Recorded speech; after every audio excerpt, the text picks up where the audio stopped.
Hello guys, welcome back to my channel. నా పేరు సాహితి. మీరు కనుక నా వీడియోని ఫస్ట్ టైం చూస్తున్నట్టయితే don't forget to subscribe to my channel. So ఈ రోజు video is a continuation of my last video. So నేను ఎన్హెచ్ఎస్ జాబ్స్ అంటే ఏంటి, ఎన్హెచ్ఎస్లో ఎలాంటి బెనిఫిట్స్ ఉంటాయి, ఎలాంటి రోల్స్ ఉంటాయి అండ్ అప్లికేషన్ ప్రాసెస్ గురించి డీటెయిల్గా ఎక్స్ప్లెయిన్ చేస్తున్నాను. సో ఫస్ట్ వీడియోలో నేను అన్ని పార్ట్స్ కవర్ చేశాను and this video is only about the application process. ఎందుకంటే చాలామందికి చాలా క్వశ్చన్స్ ఉంటాయి అప్లికేషన్ ప్రాసెస్ గురించి. సో మీ క్వశ్చన్స్ అన్ని ఈ వీడియో ఆన్సర్ చేస్తాను అండ్ నెక్స్ట్ వీడియోలో Q&A లాగా పోస్ట్ చేస్తున్నాను. That will be live tomorrow. So this is NHS jobs portal. మీరు ఏ జాబ్ అప్లికేషన్ చేసినా ఎన్హెచ్ఎస్ రిలేటెడ్ ఈ పోర్టలే ఓపెన్ చేయాలి. సో పోర్టల్ ఐడి ఏంటంటే jobs.nhs.uk. నేను ఇది డిస్క్రిప్షన్లో కూడా ఇస్తాను. సో ఫర్ ఎగ్జాంపుల్ ఈ పోర్టల్లో లాగిన్ అయిన తర్వాత మీరు మీ అకౌంట్ క్రియేట్ చేసుకోండి. నేను ఆల్రెడీ నా అకౌంట్ క్రియేట్ చేసుకున్నాను. సో సైన్ ఇన్ అయిన తర్వాత మీ రోల్ ఏదైనా దాని రిలేటెడ్ సెర్చ్ చేయొచ్చు. ఫర్ ఎగ్జాంపుల్ నన్ను ఎక్కువ సప్లై చైన్ రిలేటెడ్ జాబ్స్ ఏంటి అని అడుగుతున్నారు కాబట్టి I show you supply chain first.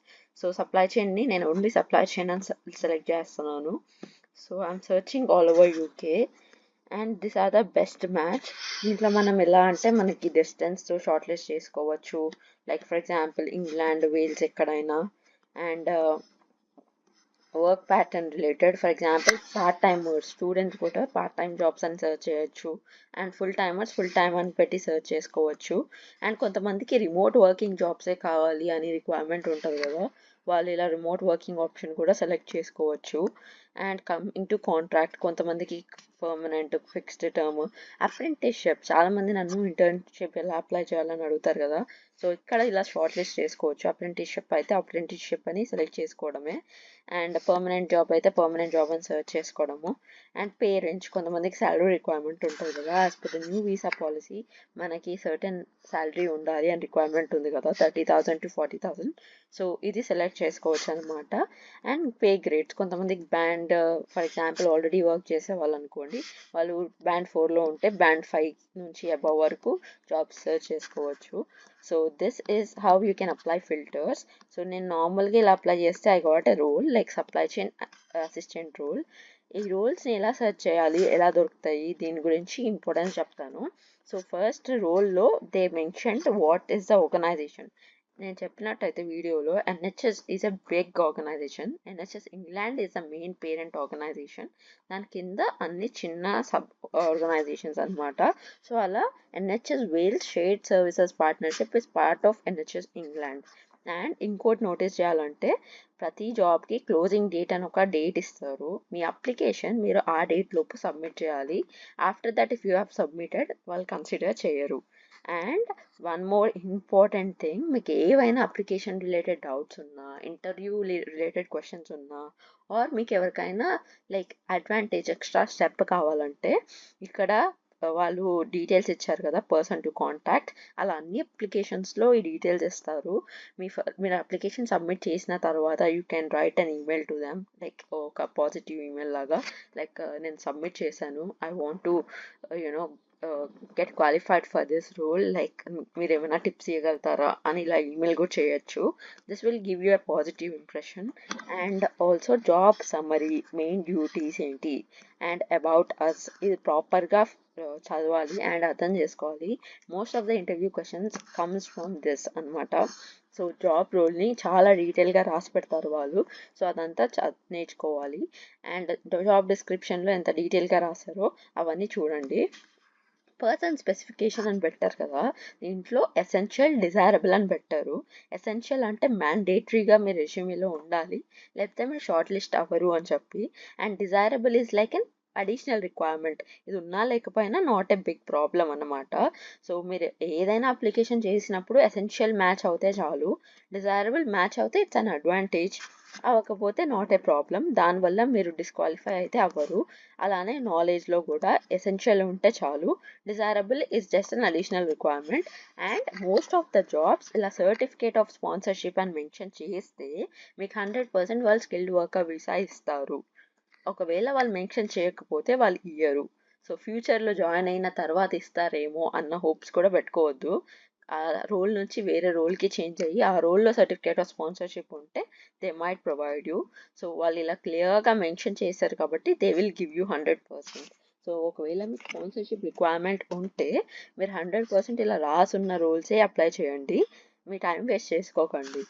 And coming to the employer's website, so ఇది and the other thing I wanted to mention is వాళ్ళు క్లియర్గా ఎంత శాలరీ అన్నీ మెన్షన్ చేశారు కదా, దాన్ని నెగోషియేట్ చేద్దామని అసలు అనుకోకండి. ఇది వాళ్ళ ఫిక్స్డ్ బడ్జెట్ ఉంటుంది అనమాట ఈ శాలరీ. సో దాన్ని బట్టే they will give you, so this will be the salary for you. And other requirements supporting documents అని పెట్టారు కదా, వీటిని మ్యాండేటరీగా చదవండి. ఎందుకంటే I show you why it is very important. దీంట్లో డీటెయిల్డ్ జాబ్ డిస్క్రిప్షన్ పెట్టారు. మీరు ఒకవేళ నోటీస్ చేసి ఉంటే ఇక్కడ జాబ్ డిస్క్రిప్షన్ జస్ట్ 1 సెంటెన్స్లో ఉంది. You will be able to find a full job description and person specification attached within the supporting documents అని mention చేశారు కదా. సో అందుకే ఇది డీటెయిల్గా చదవమని చెప్పేది. ఇక్కడ మీ డే టు డే రెస్పాన్సిబిలిటీస్ ఏంటి, మీరు ఎవరికి రిపోర్ట్ చేస్తారు, ఎలా పని చేయాలి అని క్లియర్గా మెన్షన్ చేశారు. అండ్ ఎసెన్షియల్ క్వాలిఫికేషన్స్ ఏంటి అని చెప్పి నీట్గా పెట్టారు స్కిల్ సెట్. ఇది ఎందుకు చదవమంటున్నానంటే, మీరు ఈ జాబ్ అప్లై చేసే ముందు you will be altering your resume కదా. సో ఆ రెజ్యూమేలో ఈ ఎసెన్షియల్ క్వాలిఫికేషన్స్ యాడ్ చేసుకోవడం మాత్రం అస్సలు మర్చిపోకండి. మీ స్కిల్ సెట్లో ఇవి మ్యాచ్ అయ్యేటట్టు పెట్టారనుకోండి, there is 99% chance that your resume will be shortlisted. And essential అయితే మ్యాండేటరీగా మీ రెజ్యూమేలో ఇంక్లూడ్ చేయాలి. So this is how you have to do for an application. Like మళ్ళీ ప్రిపరేషన్లో కూడా దీని రిలేటెడ్ క్వశ్చన్స్ అయితే 100% రాసి ప్రిపేర్ అవ్వండి, because most of the jobs ఇలాంటి క్వశ్చన్సే అడుగుతారు. అండ్ వన్ మోర్ థింగ్, ఇంకొకటి పెట్టారు కదా ఇక్కడ వెల్చ్ పీడిఎఫ్ అని చెప్పి. ఇదేంటంటే not just for like England Welsh related రోల్స్కి వెల్చ్ లాంగ్వేజ్ వేరే కాబట్టి వాళ్ళ కోసం డిఫరెంట్ లాంగ్వేజ్లో పెట్టారు. This is a legal requirement in UK. Like వాళ్ళు అన్ని లాంగ్వేజెస్ని రెస్పెక్ట్ ఇవ్వాలని చెప్పి, సో అందుకే వెల్చ్లో ఉంది. This is not an additional requirement. Job description 2 లాంగ్వేజెస్లో పెట్టారు అంతే. అండ్ ఓహెచ్ ఫామ్ అని ఒక డాక్యుమెంట్ ఉంది కదా, this document is an additional requirement for this role. So ఆ డాక్యుమెంట్ ఏంటంటే చూడండి, లైక్ ఇక్కడ మంచిగా రిక్రూట్మెంట్ ఏజెన్సీ వాళ్ళ డీటెయిల్స్, ఇక్కడ అన్ని డీటెయిల్స్ క్లియర్గా మెన్షన్ చేశారు. సో ఒకవేళ if it is required Welch వాళ్ళు అయితే ఇది ఫిల్ చేస్తారు, మీరు ఇది ఫిల్ చేయని అవసరం లేదు. సో ఇక్కడ ఉన్న డాక్యుమెంట్స్ అన్ని just have a look about it, but it doesn't mean that you have to fill all the rules. And ఇప్పుడు will go to the application process. ఇది చాలా మందికి దీంట్లో చాలా డౌట్స్ ఉన్నాయి హౌ టు అప్లై అని చెప్పి, అందుకే డీటెయిల్గా ఈ వీడియోలో ఎక్స్ప్లెయిన్ చేస్తున్నాను. So how to apply for this job అని ఉంది కదా, అప్లికేషన్లో కంటిన్యూ అవుతుంది. ఇక్కడ మీరు అకౌంట్ క్రియేట్ చేసుకోవాలి. So every hospital will have this own account. ఈ ట్రేస్ జాబ్స్లో రీడైరెక్ట్ చేస్తుంది అనమాట. సో ఇక్కడ వచ్చిన తర్వాత if you sign in to your account, నాకు అకౌంట్ లేదనుకుంటున్నాను, so I will create my account. So మీరు కూడా ఇలా ప్రతి దానికి అకౌంట్ క్రియేట్ చేసుకోండి. అండ్ వేస్ట్ ఆఫ్ టైం అస్సలు అనుకోకండి. This is the only procedure where we know like గ్యారంటీగా జాబ్కి స్పాన్సర్షిప్ ఇస్తారని.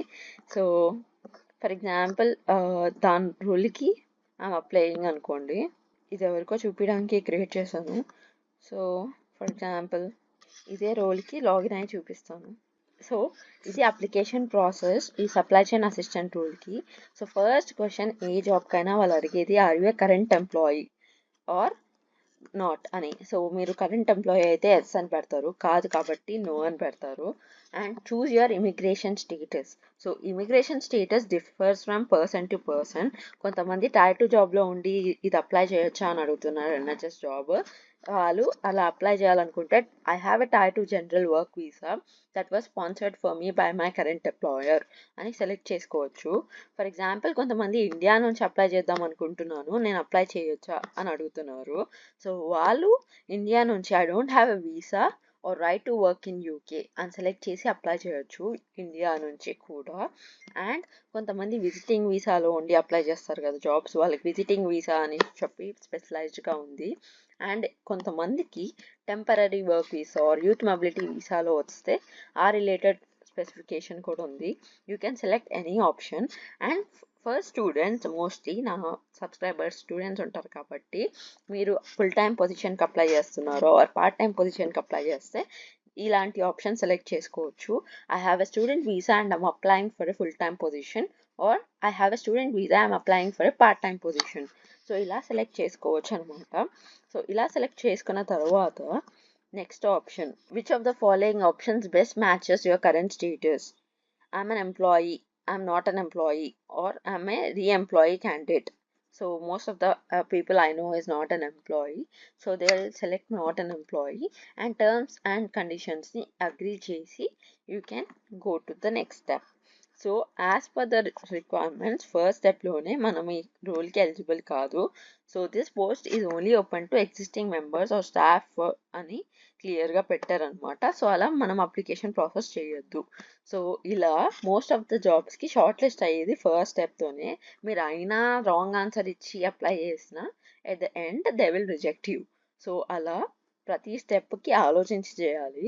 So for example next role చూపిస్తాను. ఈసారి ఏదన్నా బిజినెస్ అనలిస్ట్ రోల్ చూపిస్తాను, బికాస్ చాలామంది మేనేజ్మెంట్ జాబ్స్కి ఉన్నాయా లేదా అన్నట్టు అడుగుతున్నారు. సో బిజినెస్ అనలిస్ట్ రోల్ అనుకోండి. So they are many opportunities.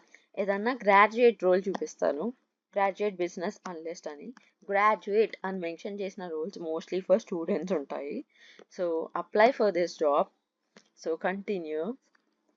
ఈ రోల్కి సేమ్ నేను చెప్పినట్టు, are you a current employee? No. Are you, what is your immigration status? నేను స్టూడెంట్స్కి ఉంటాయని చెప్పాను కదా ఇలాంటి రోల్స్. I will select for students. Okay, so దీంట్లో I'm on a student visa, I'm applying for a full time position అని select చేశాను. Then I will go to the last process. అన్ని ప్రైవసీ పాలసీస్ యాక్సెప్ట్ చేసి continue press చేస్తే I got the screen. ఇక్కడ వాళ్ళు application proceed అవుతున్నారు, ఎందుకంటే here I have selected right option. ఇది గ్రాడ్యుయేట్ రోల్ కాబట్టి ఇది only for students. So personal డీటెయిల్స్కి వెళ్ళి మీ పర్సనల్ డీటెయిల్స్ ఇవ్వండి. After giving your personal details application క్వశ్చన్స్కి వెళ్ళండి. Most of the application questions are repeated. దీనికి ఏం చేయొచ్చు అంటే ఒక వర్డ్ డాక్యుమెంట్ క్రియేట్ చేసుకొని వీటన్ని ఆన్సర్స్ రాసి పెట్టుకోండి. సో దట్ మీరు నెక్స్ట్ అప్లికేషన్ అప్లై చేసినప్పుడు జస్ట్ కాపీ పేస్ట్ చేయొచ్చు ఆ ఆన్సర్స్. అలా మీకు చాలా టైం సేవ్ అవుతుంది. అండ్ లాస్ట్ పార్ట్, నన్ను ఈ పార్ట్లో చాలామంది అడుగుతారు. రీసెంట్గా ఏమైందంటే నేను రిఫరెన్స్ అని మెసేజ్ రాసా, దానికి రిప్లై చేయడానికి ఆల్మోస్ట్ 2 days చేశాను. లైక్ లాస్ట్ వీక్ నాకు ఫీవర్ వచ్చినప్పుడు. అప్పుడు ఆ పిల్ల ఏం చేసిందంటే, నువ్వు రిఫరెన్స్ ఇవ్వలేదు, నేను జాబ్ అప్లై చేయలేదు అని పెట్టింది. రిఫరెన్స్ అంటే నా రిఫరెన్స్ కాదు. మీరు ఏదైనా జాబ్ అప్లై చేస్తూ లైక్ ఫర్ ఎగ్జాంపుల్ మీ అప్లికేషన్లో ఇక్కడ మెన్షన్ చేశారనుకోండి, మీ ఎడ్యుకేషన్ ఆర్ మీరు ప్రొఫెషనల్ సర్టిఫికేషన్ ఆర్ మీ ఎంప్లాయ్మెంట్ హిస్టరీ ఏదైనా మెన్షన్ చేస్తే దాని రిలేటెడ్ రెఫరెన్స్ ఇవ్వమని చెప్పి.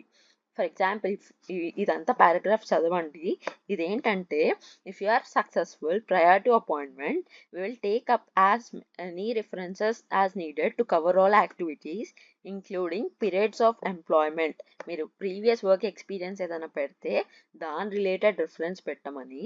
ఫుల్ టైమ్ ఎడ్యుకేషన్ ఏదైనా పెడితే కాలేజ్ నుంచి రిఫరెన్స్ పెట్టమని చెప్పి.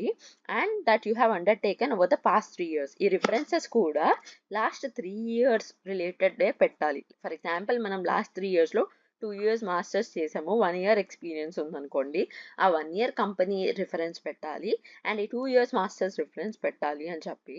It doesn't mean that you have to keep someone ఎన్హెచ్ఎస్లో పనిచేసిన రిఫరెన్స్ అని చెప్పి.